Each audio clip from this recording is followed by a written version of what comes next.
Hi everyone, thanks for tuning into Clay Basics with Studio 550. This video is all about slabs. We're going to start off with a list of household items that make great clay tools. Then I'm going to show you how to roll a nice even slab. Then I'm going to give you directions on how to turn that slab into a 3D object, followed by some troubleshooting tips. We're going to talk about problems that people commonly have and how you can avoid them.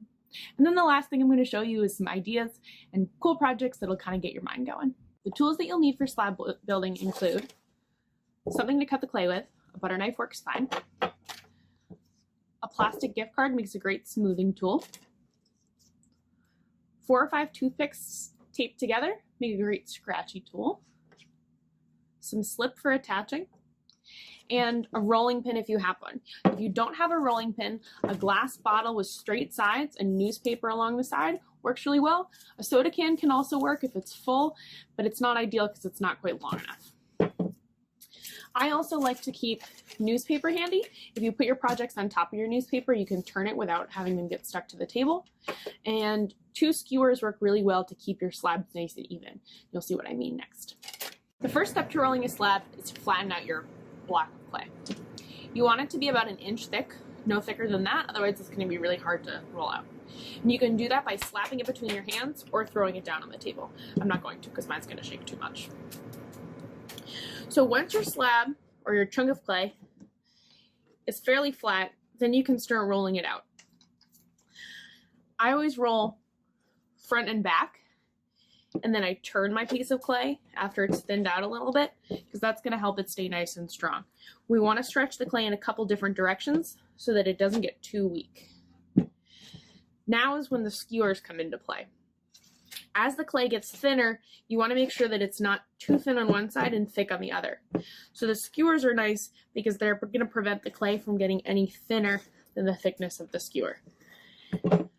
When you're rolling out your slab, you want to pay attention to the fact that it's really only going to get longer in one direction.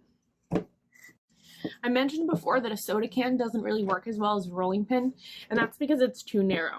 When you use something like the skewers for tracks, you need the rolling pin to be able to sit on the tracks. You can use anything you want to for tracks as long as they're 2 items that are about 1 foot long and are the same thickness.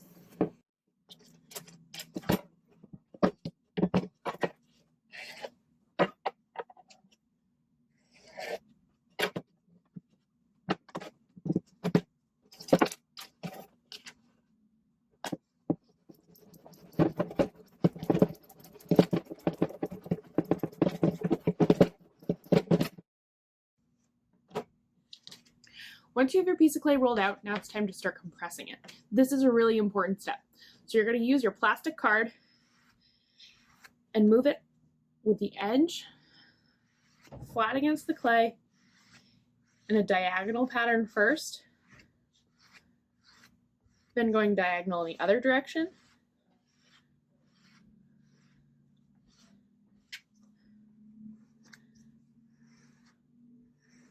then the long way across, and then straight up and down. Then you want to flip your slab over and do the same thing on the other side.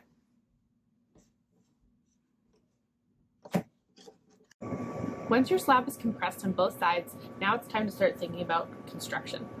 You can cut your slab into squares and rectangles and then bend them into tubes and put them together and see what happens, or you can make more complex shapes by using stencils that have curves and angles. If you choose to use a stencil, the first thing you're going to do is lay it out on top of your slab. Then you're going to trace around the stencil using a dull pencil or the tip of a tool without cutting all the way through. Now you can add decoration inside using stamps or texture rollers. If you'd like to see how to make your own stamps, check out our Instagram post or check out one of our Patreon videos. Next, you're going to cut out your shape. While cutting, you want to try and leave your knife at the same angle the whole way around. After you cut out your slab, you're going to score both sides and the bottom. Leave the top nice and smooth because that's where your lip's going to go. Then, supporting the whole underside with your hands, you're going to gently bend the edges until they meet. Place your form on the table, and then use your rib or your plastic gift card to smooth along the edge and get rid of the seam. It also helps to put your hand on the inside as you push up against it to support the seam and help prevent it from splitting. This is going to make it nice and strong. Give it one last smooth with your rib, and then we're going to attach the bottom. So I already scratched it up a little bit. I'm going to scratch it a little bit more and add a little bit more slip. I've already scratched the bottom.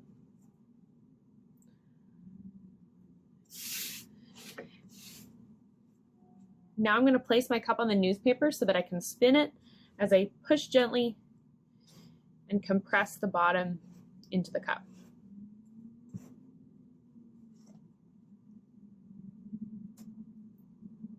It's okay if there's a little bit of overlap, you can cut that off later. We'll let it have a second to stiffen up first.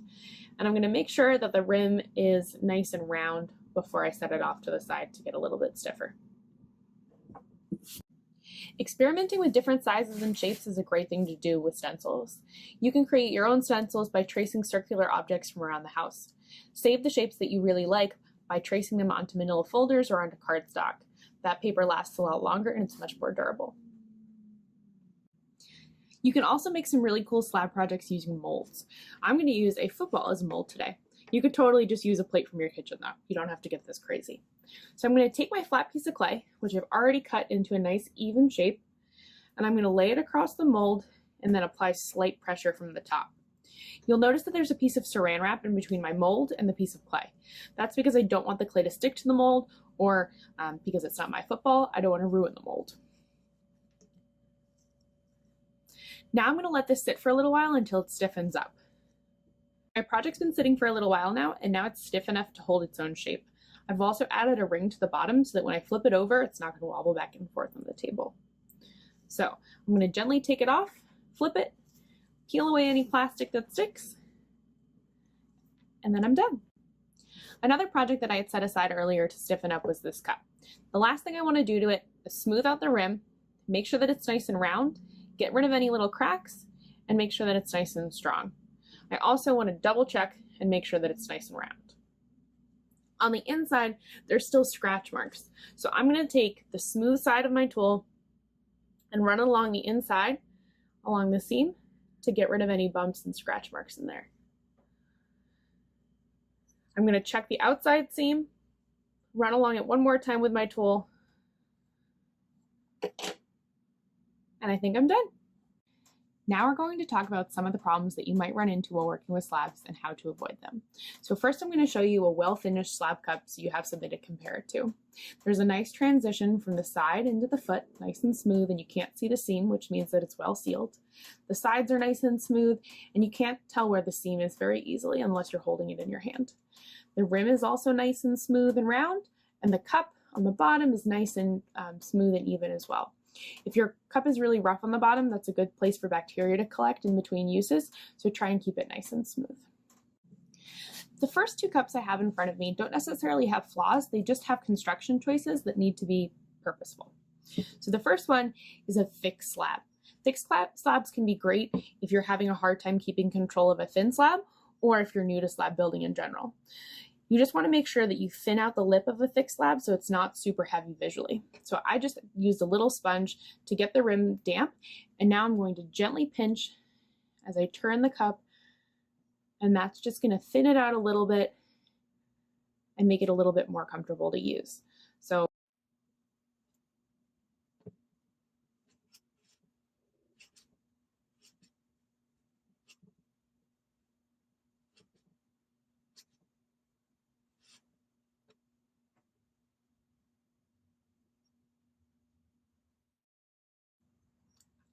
all right, so now I've thinned it out a little bit and it's just not as visually heavy. So the next one started off a little bit too thin. You can work with thin slabs like this if you have a lot of practice, but you have to get the timing exactly right. Thinner slabs dry out faster, and if it's too dry, it will break when you bend it. A slab cup like this is also a lot more fragile, so think about what you're going to make it for and who might be using it. This next cup is problematic because it was put together with an uneven slab. You can see at the top here where the two sides connect, one side is significantly thinner than the other side. As this is drying, the two sides might start to pull apart because the thinner side is going to dry sooner than the thick side. No matter how much you smooth, you will never be able to get rid of a seam that comes together with a really thick side and a really thin side meeting on their edges like that. Now this pot was put together very hastily with a wet slab. You can see that it's been kind of mishandled and a little bit abused. It's been dropped a little bit too hard, and that's what caused it to have this buckle right here. And the rim is really uneven and lumpy because there was too much pressure put on as it was being smoothed out. In fact, it had the opposite effect of smoothing. So you can avoid this by working with either slabs that are stiffer or thicker, or just being a little bit gentler as you handle your slab. This last cup was put together way too dry. You can see that the edges are starting to break in the bends, and where the two edges come together right here, you can see that it's already starting to split because it was put together too late. There's no way to fix this, so the best thing to do is stick it in a bag and get it really wet and hope that the clay gets enough moisture in it to be workable again. I want to close this slab video by reminding you that slab projects can be as simple as draping a rolled slab over something like a football and adding a foot. Or you can take a stencil and lay it on a flat piece of clay and bend it into a shape. This is the same bowl you saw before, but I cut some shapes out of the side to turn it into a little berry bowl. If you're looking for a challenge, you can stack different slabs on top of each other to create a much more unique look.